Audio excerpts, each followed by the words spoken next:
Y this race for this man? എന്തുകൊണ്ടാണ് നിഖിൽ പ്രഭു എന്ന താരത്തിന് വേണ്ടി ഇത്ര വലിയ റേസ് ഇന്ത്യൻ സൂപ്പർ ലീഗ് ക്ലബ്ബുകൾ തമ്മിൽ നടക്കുന്നത് എന്നുള്ള ചോദ്യത്തിന് കഴിഞ്ഞ ഒരു സീസണിലെ ഇന്ത്യൻ സൂപ്പർ ലീഗിൽ നടന്ന ഇന്റർസെപ്ഷനുകളുടെ കണക്കെടുത്ത് നോക്കിയാൽ മാത്രം മതി.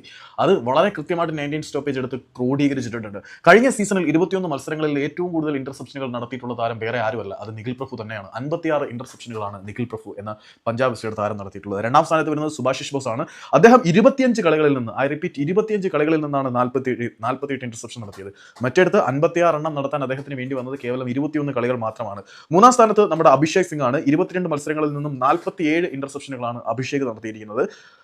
നാലാം സ്ഥാനത്ത് വരുന്നത് ജംഷഡ്പൂർ എഫ് സിയുടെ അധികായനായിട്ടുള്ള സ്റ്റീഫൻ എസെ ആണ്. 44 ഇന്റർസെപ്ഷനുകളാണ് അദ്ദേഹം 23 മത്സരങ്ങളിൽ നിന്നും നടത്തിയത്. പിന്നീട് അഞ്ചാം സ്ഥാനത്ത് വരുന്നത് ലാൽഡിൻ പുയെ ആണ്. 37 ഇന്റർസെപ്ഷനുകൾ അദ്ദേഹം 21 മത്സരങ്ങളിൽ നിന്നും നടത്തി.